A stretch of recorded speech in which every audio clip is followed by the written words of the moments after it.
Hello, my name is SaBrina Reece, and I'd like to talk to you today about how to transform your life from poverty to power.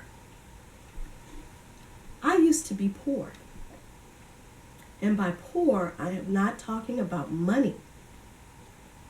I was poor in my spirit, I was poor in my faith, and I was poor in my mindset. And indeed, all of these things can cause financial poverty, but you cannot fix one without the other. So the poverty I want to focus on today is a poverty of the soul, a spiritual poverty. And when you hear me say the word power, most would assume that I am talking of control of others, control in business, great wealth and success. And yes, these are some forms of power. But the power I want to focus on today is the power that is activated inside of us once we learn to break free of all negative thought. Once we learn to control our minds and realize that God instilled in each and every one of us everything that we need in order to create a wonderful life experience, then and only then will we come into a greatness that was intended for us all along. We were not meant to suffer. We were not meant to struggle. We come from love. We live in an abundant universe. It's our own psychological self-torment that causes us to doubt our value and to doubt our self-worth. We allow fear-based negative thoughts to cause us to be depressed, to cause us to be unhappy and dissatisfied with ourselves.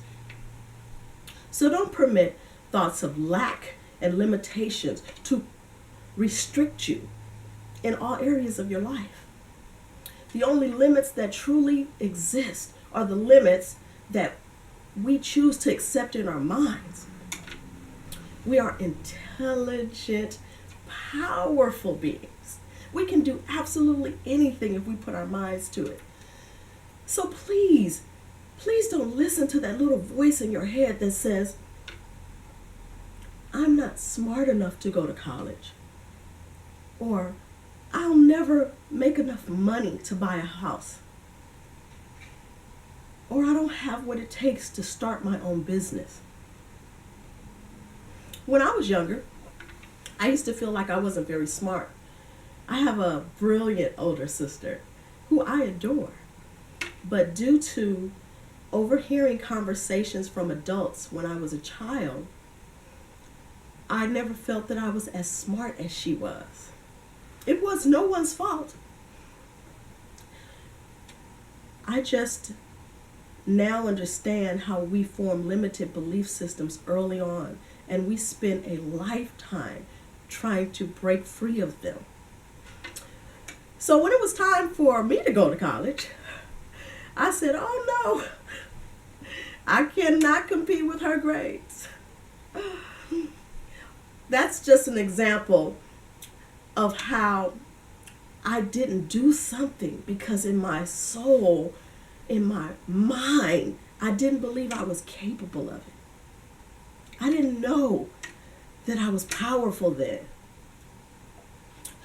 For example, when your family tells you your great-grandfather, your father, your uncle, all alcoholics. You come from a long line of alcoholics. You can't escape it. It's in your blood. No, it is not. Or when we overhear the family talking about grandmom's breast cancer, and mom has now been diagnosed with breast cancer. So now they tell you you should be fearful because you will probably have breast cancer. The only way that is possible is if you accept that belief Your reality is exactly what you think. Most of our parents and grandparents come from a poverty mindset. They believe that we are genetically predisposed to all diseases from our ancestors. They believe that you work really, really hard and you only make just enough money just to get by. It's not their fault. They didn't know any better. It was implanted into them, and they implanted it into us. But now that we know better, we can change that thought pattern for ourselves, for our children, and for future generations to come. Anything is possible. Anything is possible if you are willing to do the work. There's an infinite intelligence inside of all of us just waiting. It is limitless, it is timeless, and it is abundant. So my definition of power in regards to this title is a free mind, free of limitations, free of restrictions, a knowledge and assurance that inside all of us there is a greatness just waiting to be activated.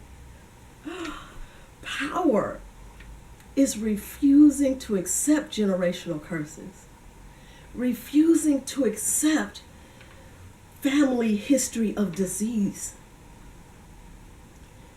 So if you are tired of being poor, I urge you, take your power back today.